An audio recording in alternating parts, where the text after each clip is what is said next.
안녕하세요. 반갑습니다. 책 읽어주는 남자 농브랜드입니다.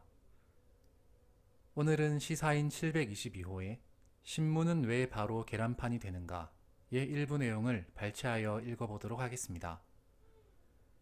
일부 내용 발췌이므로 가능하다면 전문을 읽어보시길 추천드리며 댓글란에 링크를 함께 남겨두도록 하겠습니다. 언젠가부터 포털 사이트를 통한 뉴스 소비가 대세가 되었다. 종이에 인쇄된 문자로 뉴스를 읽는 일은 대중적이지 않다.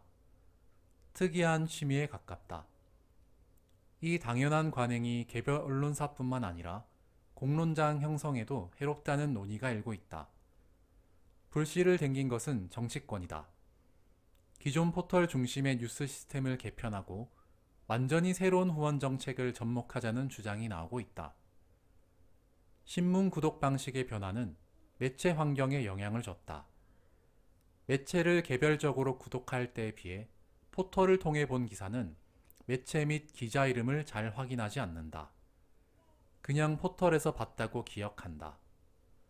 언론사 처지에선 당장의 조회수를 위해 매체 신뢰도를 깎아먹어도 그 손실이 바로 와닿지는 않는다. 다수의 인터넷 매체들은 노골적으로 광고에 가까운 기사나 선정적 기사를 싣는다. 어느 정도 이름이 알려진 매체들도 온라인 조회수를 높이기 위해 어뷰징을 일삼고 있다. 자극적인 제목과 확인되지 않은 내용을 담은 기사가 인터넷에서는 인기를 끈다. 이에 따라 기이한 언론시장 구조조정이 진행 중이다. 취재에 공들이는 매체는 경영난으로 문을 닫고 어뷰징 전문 매체가 그 자리를 채웠다. 언론의 공익적 구실에 의문을 품는 이들이 늘고 있다. 한국인의 뉴스 신뢰도는 세계적으로 최하위권이다. 그래서 새롭게 떠오른 안이 있다.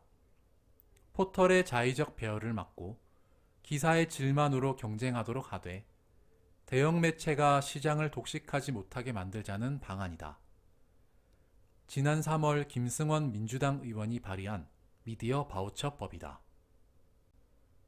미디어 바우처는 정부가 18세 이상 국민 모두에게 쿠폰을 나눠주는 것이다.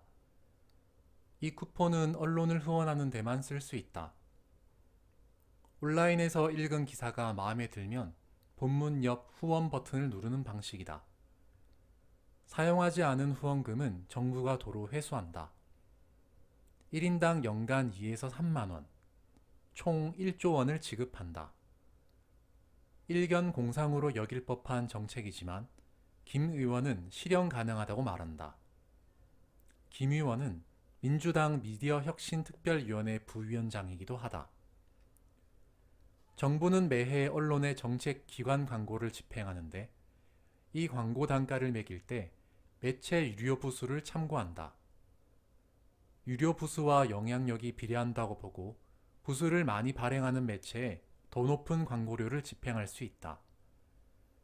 유력 일간지에는 매해 평균 50억에서 100억 원씩 광고비를 받았다. 2017년 5월부터 2020년 8월까지 동아일보에 305억 원, 조선일보에 265억 원, 중앙일보에 174억 원이 정부 광고비로 집행됐다.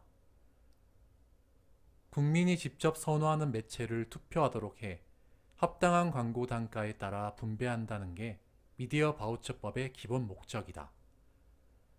김 의원이 이 제도가 현실적이라고 보는 까닭은 추가 예산이 거의 들지 않기 때문이다. 후원금으로 지급할 주된 재원은 지금도 지출되는 정부의 언론 광고비다. 매해 1조 원 안팎을 집행하고 있다.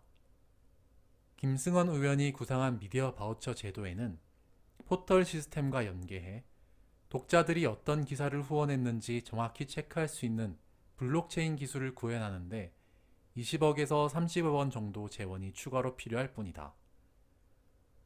정부가 지원하는 신문 운송비가 이 정도 된다.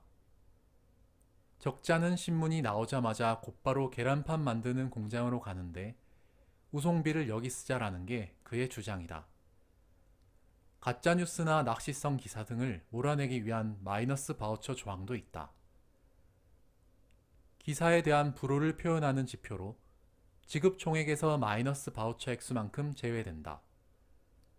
국민의 선별을 거치는 과정에서 군소지역 매체가 살아남고 실력 있는 매체가 대우받는 언론 생태계가 조성될 수 있다고 김 의원은 주장한다. 반드시 언론에 후원해야 하는 돈을 쥐어줬을 때 사람들은 어떤 언론을 택할까? 낙관론자들은 좋은 언론이라고 답한다.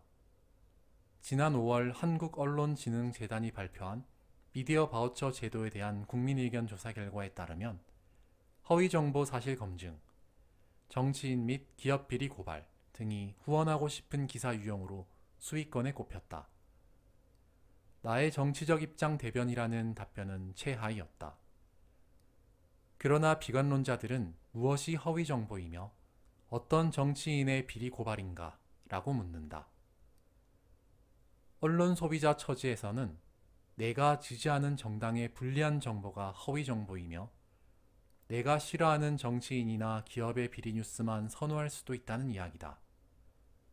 즉, 최하위 순위의 답변인 나의 정치적 입장 대변이 사실은 최상위 순위일 수도 있다. 비관론자들은 지금도 성행하는 누리꾼들의 단체 악플 공격이 표현의 자유를 저해하고 언론 재정에 직접 타격을 주게 될 것이라고 본다. 한국 언론과 그 수용자들의 역량은 어느 쪽 전망을 입증하게 될까?